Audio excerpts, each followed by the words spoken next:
வாழ்க வளமுடன். ஹாய் சகோஸ், இதயம் மீட்டும் மெல்லிசை போல உங்கள் மனதை மயக்கப் போகும் எழுத்தாளர் தீபா பாபு அவர்களின் கற்பனை சிதறல்களுக்குள் நம் பயணத்தை தொடங்கலாமா? நெஞ்சில் வண்ணம் தீட்டுகிறாய், அத்தியாயம் 22.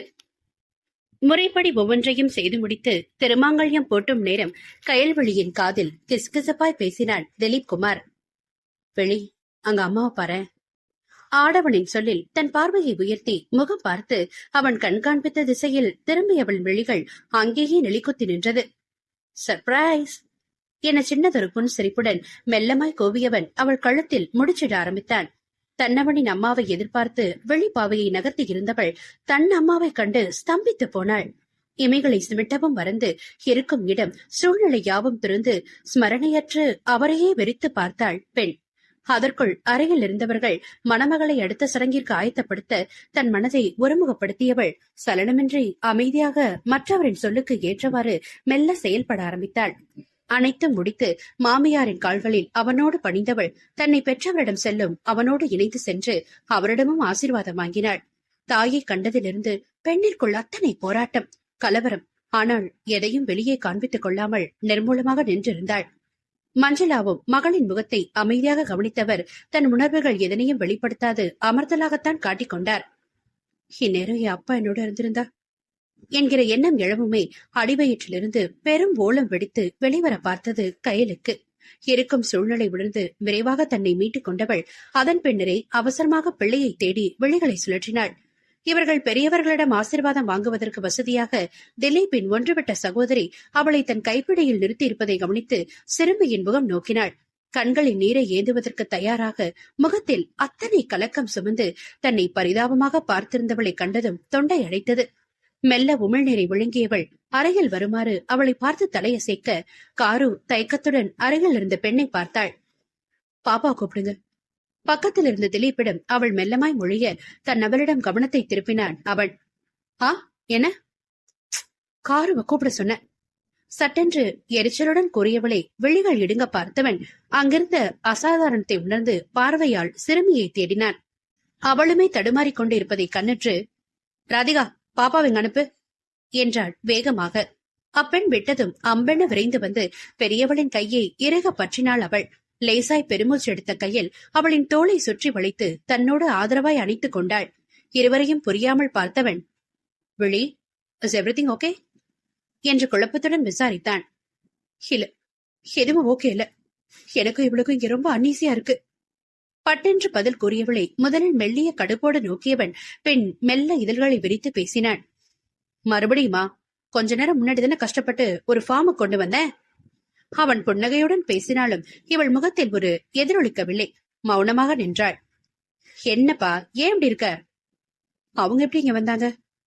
யாரை சொல்கிறாள் என புருவங்களை சுருக்கியவனுக்கு அப்பொழுதுதான் மாமியாரின் நினைவு வந்தது. வேகமாக அவரிடம் திரும்ப ஒரு ஓரமாக அமைதியாக கடவுளை பார்த்தபடி அமர்ந்திருந்தார் அவர். அவங்க அம்மா மகளுக்குள்ள எவ்வளவு வருத்தம் இருந்தாலும் நம்ம வீட்டுக்கு வரப்போற பொண்ணோட விஷயத்த அவளை பெத்தவங்க கிட்ட நாமளாவது ஒரு வார்த்தை சொல்றதுதான் முறைன்னு சொல்லிட்டு அம்மா தான் நேர்ல அழைச்சிட்டு போக சொன்னாங்க. ஓ, உடனே உங்க மாமியார் ரொம்ப சந்தோஷமா கிளம்பி வந்துட்டாங்களோ? ஏளனமாக உதட்டை வளைத்து கேட்பவளை விழி என்றவன் அதட்ட, எத்தனை வருஷம் கழிச்சு பொண்ணை பாக்குறோமே அப்படின்னு ஒரு தவிப்பு வந்து என் கைய பிடிச்சு நல்லா இருக்கேன்னு கூட விசாரிக்க தோணாம அமைதியா வந்து சபையில நின்னாச்சுல. மனைவியின் விழிகள் கலங்க தயாராகவும் சட்டென்று அவளின் கரம் பற்றி அழுத்தினாள் திலீப். ஹே விழி, என்னமா அது? உங்களை யார் என்ன கேட்காம அந்த வேலையை செய்ய சொன்னா? சரி விடு, கூப்பிட்ட மரியாதைக்கு வந்திருக்காங்கல்ல. அவங்க பையன் எப்படி எதுக்கு ஒத்துக்கிட்டா? எங்க அவனுக்கானும்? உன்னை அமைதியா இருக்க சொன்ன, வேற ஏதாவது பேசு. இதுலயே மனச உழப்பிட்டு இருக்காத. அது எப்படி பட்டன் விட முடியும்? இவங்களை வரவழைச்சு நீங்க தானே எல்லாம் கிளப்பி விட்டீங்க. அடியே, நீ இப்படிலாம் என்னை இக்கட்ல நிறுத்தி கேள்வி கேட்பேன்னு நான் சுத்தமா எதிர்பார்க்கல. அவன் அலுப்புடன் கூற, எமோஷன்ஸ் அவ்வளவு சாதாரணமா கெட போட்டுட்டீங்களா நீங்க என கடுகடுத்தவள். ஆமா, நீங்க போலீஸ் அப்படின்றது அவனுக்கு தெரியுமா? என்ன வாய்க்கு வாய் கொலகாரி கொலகாரின்னு திட்டுவானே, எதுக்கு அந்த கிரிமினல் கல்யாணம் பண்றீங்கன்னு உங்களை எதுவும் கேள்வி கேட்கலையா என தீவிரமாக விசாரித்தாள். ஷோ, இத்தனை பேர் சுத்தி இருக்கும்போது இவ்வளவு சீரியஸா பேச்ச வளர்த்துறாளே, யாராவது கவனிச்சுட்டு ஆளாளுக்கு இன்னும் பேசுவாங்களே. கிடைத்த 2 நிமிட தனிமையும் அவனுக்கு சோதனையாக போய்விட்டது. தனக்குள் தவித்தவன் அன்னையை தேடி பார்வையை சுழற்றி அருகில் வருமாறு பணித்தான். சொல்லு திலீப். அம்மா, கோவில் ஆபீஸ் திறந்தாச்சான்னு யாரையாவது விட்டு பார்க்க சொல்லுங்க. ரெஜிஸ்டர் வந்துட்டாருன்னா ஃபார்மாலிட்டிஸ் முடிச்சுட்டு கிளம்பலாம். இதப்பா பார்க்க சொல்றேன் என்றவர் விரைய உம்மென்ற முகத்தை தூக்கி இருந்தவளை ஒரு பார்வை பார்த்தபடி காருவை தூக்கி கொண்டான் நாயகன். நான் கீழே நிக்கிறேன். சிறுமி மறுக்க, அடிதான் வாங்க போற நீ. அம்மா கிட்ட க்ளோஸா இருக்க மாதிரி தான் இனி அப்பா கிட்ட இருக்கணும். சும்மா டிஸ்டன்ஸ் கீப் அப் பண்ணக்கூடாது என்று மெதுவாக அதட்டினான். அதில் காருவின் முகம் சுருங்கி போக, இப்ப எதுக்கு அவளை மிரட்டுறீங்க என்று கையில் லேசாக எகிரினாள். நீ அடங்கு முதல்ல. உன் வசதிக்கு என்கிட்ட நல்லா பேசுற இல்ல சண்டை போடுற? அது பிள்ளைக்கு புரியுமா? என்னவோ ஏதோன்னு என்னை விட்டு ஒதுங்க தானே பாப்பா. பதிலுக்கு இவனும் சொல்லென்று விழ தன் தவறை உணர்ந்தாள் நாயகி. சிறு குரலில் சாரி என்றவள் சின்னவளிடம் திரும்பி, பேபி, நான் சும்மா இவர்கிட்ட சண்டை போடுறதுக்கெல்லாம் நீ அப்செட் ஆகக்கூடாதுரா. எப்போ போல பழகணும். நான் என் கோபத்துக்கு ஏத்த மாதிரி முறுக்கிக்குவேன், இல்லைன்னா சேர்ந்துக்குவேன். நீ அதெல்லாம் பார்த்து உன்னை குழப்பிக்காத என்று தேற்றினாள். அவனோ விளங்கிடும் என வாய்க்குள் முனகியவன், இங்க பாடா குட்டி, நம்ம 2 பேருக்கு நடுவுல இவ வரக்கூடாது. உனக்கும் எனக்கும் தனியா பிரச்சனை வந்தாதான் நீ என்கிட்ட கோவிச்சுக்கணும். இல்லைன்னா எப்பவும் போல கூலா மூவ் ஆகணும். புரியுதா என்று கேட்டான். காருண்யாவோ நன்றாக விழித்து, ஒண்ணுமே புரியல என்று உதட்டை பிதுக்கினாள். அவளின் செயலில் மணமக்கள் இருவருக்கும் பட்டென்ற புன்னகை அரும்ப மலர்ந்த முகத்துடன் நின்றிருந்தனர். ஏண்டா, ஐயர்கிட்ட சொன்ன மாதிரி விட்டா பேசிக்கிட்டே இருப்ப போல இருக்கே. நானும் நீங்க முடிச்ச பின்னாடி வரலான்னு பார்த்தா முடியற வழிய காணுமே. நக்கலாய் கேட்டபடி இளவட்டம் ஒருவன் அறையில் வரவும், நல்ல வேலடா ஒதுங்கி நின்ன, இல்லைன்னா என் மானம் தான் போயிருக்கோம் என நிம்மதி பெருமூச்சு விட்டவன் அவனை பார்த்து அசட்டு நகை ஒன்றை சிந்தினான். அடுத்து அங்குள்ள அலுவலகத்தில் திருமணத்தை பதிவு செய்துவிட்டு அனைவரும் வீட்டிற்கு கிளம்ப தன்னை பெற்றவரும் உடன் வருவதை கண்களில் குறிப்பெடுத்துக் கொண்டாள் கயல்.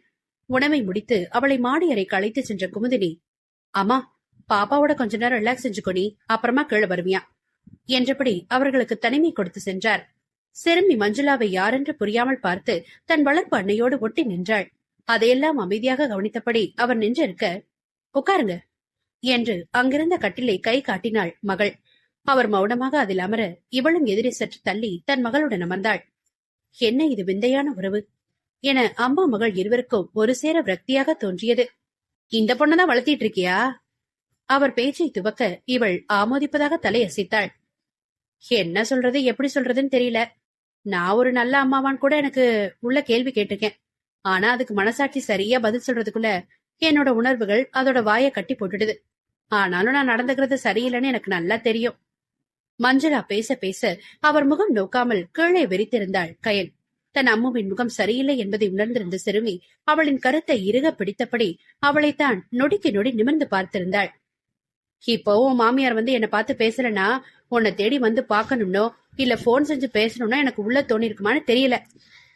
எதுவோ ஒன்று அவள் நெஞ்சை அடைத்து தொண்டையை சலனப்படுத்த தன் கைப்பிடியில் இருந்த புடவையை மெல்ல இறுக்கிக் கொண்டவள் முகத்தில் எதையும் காட்டாது நிமிர்வாய் இருந்தாள். ஏன் இப்படி இருக்கன்னு புரியல. உள்ளுக்குள்ள எதுவோ முள்ளா குத்துதுதான். மனசுல சுத்தமா அமைதி இல்ல. படுத்தா நிம்மதியான தூக்கமும் இல்ல. பிபிக்கு தூக்கத்துக்குன்னு எல்லாத்துக்கும் மாத்திரை எடுத்துட்டு தான் இருக்கேன். இருந்தும் என்னால எல்லாத்தையும் மறந்து ஏத்துக்க முடியல. நீ அப்ப சின்ன பிள்ளை, எதையும் வேணும்னு செய்யலதான். ஆனா நான் என்னால முடியலையே. என்ன செய்வேன்? கூடவே இருந்தப்போ ஏனோ தானோன்னு அறகுறையா ஓட்டிட்டு இருந்ததும் நீ வீட்டை விட்டு வெளியேறதும் மொத்தமா போயிடுச்சு. பெற்றவள் தன் மனதை கொட்ட கொட்ட தனக்குள்ளிருந்து வெடித்து கிளம்புவதை கீழுதட்டை அழுந்த கடித்து அடக்கினாள் பெண். நீ இப்படி தனியா இருக்கிறத பார்த்து உன் மேல கடலளவு பாசம் வச்சிருந்த அப்பாவோட ஆத்மா இத்தனை வருஷமா கண்டிப்பா சாந்தி அடைஞ்சிருக்காது. இனிமேலாவது தான் பொண்ணுக்கு ஒரு வாழ்க்கை அமைஞ்சிடுச்சேன்னு அவர் அமைதியாவாரு என்றவர் கண்கள் கலங்க தழுதழுக்கும் போதே கயலின் விழிகளில் மலமளவென்று நீர் வெள்ளம் பெருகியது. அம்மோ என வேகமாக எழுந்து தானும் கலங்கியபடி அவளை காரு தேற்ற தொடங்க மஞ்சுளா வெடுக்கென்று எழுந்து கொண்டார். தனது அலைபேசியில் அவசரமாக மகனை அழைத்தவர், டே, இங்க பக்கத்துல தானே இருக்க, சீக்கிரமா வா, நான் வெளியில வரேன், எனக்கு மூச்சு அடைக்குது, இங்க இருக்க முடியல என்றவாறு மகளை திரும்பியும் பாராது விரைந்து வெளியேறினார். மடமடவென்று கீழே இறங்கி வந்த பெண்மணியை குழப்பத்துடன் பார்த்தபடி குமுதினி நெருங்கி வர, நான் கிளம்புறேங்க, எனக்கு பிளீஸ் கொஞ்சம் புரிஞ்சுக்கோங்க என்று இவர் கையை பிடித்தபடி கெஞ்சினார் அவர். இல்ல, இருக்கட்டும், புரியுதுங்க, நீங்க கிளம்புங்க. அவள அது அவளை முடிஞ்சா நல்லா பாத்துக்கோங்க என்றவர் முகத்தை அளந்து துடைத்தபடி விறுவிறுவென்று வீட்டின் வெளியே நடந்து விட்டார். குமுதனி அயர்வாய் அவரை பார்த்தபடி நின்றிருக்க உறவினர் ஒருவரிடம் பேசிக் கொண்டிருந்த திலீப் அம்மாவை கவனித்து அவசரமாய் அருகில் வந்தான். என்னாச்சுமா, ஏன் இப்படி நிக்கிறீங்க? அவனை கவலையுடன் ஏறிட்டவர், என்னன்னு தெரியலடா, கையலோட அம்மா திடீர்னு கீழே வந்தவங்க அதே வேகத்துல சட்டுன்னு சொல்லிட்டு கிளம்பிட்டாங்க என்றார் வருத்தத்துடன். ஓ என நெற்றியை தேய்த்து விட்டுக் கொண்டவன், அவ ஏற்கனவே கோயிலையே பிடின்னு ஒரே சண்டை போட்டாமா, இப்ப இவங்க கிட்ட பேசுனதுல என்னாச்சோ தெரியலையே என்றான் தவிப்புடன். அவங்க முகத்தை பார்த்ததுலயே தெரிஞ்சதுடா, கண்டிப்பா ஏதாவது அப்செட்டா தான் இருப்பா. நீ போய் அவளை கொஞ்ச நேரம் தேத்தி கீழே கூட்டிட்டு வா, அது வரைக்கும் நம்ம கூட்டத்தை நான் சமாளிச்சு வைக்கிறேன். மகனுக்கு உத்தரவிட்டு விட்டு மற்றவரிடம் சென்றார் அவர். செய்யறதெல்லாம் இவங்க செஞ்சுட்டு இப்ப கூலா மருமக கிட்ட என்ன கோத்து விட்டு போறாங்க பாரு. அத்தனை பேர் சுத்தி இருக்கும் போதே அப்படி சண்டைக்கு நின்னா இப்ப என்ன சாமியாட போறாளோ? தனக்குள் புலம்பியபடி மனைவியை நாடி மாடிப்படிகளை கடந்தான் திலீப். நட்புகள் எல்லாரும் நம்ம சேனலை மறக்காம சப்ஸ்கிரைப் பண்ணுங்க. கதையை கேளுங்க, லைக் பண்ணுங்க, கமெண்ட் பண்ணுங்க, பிடிச்சவங்க ஷேர் பண்ணுங்க. நன்றி.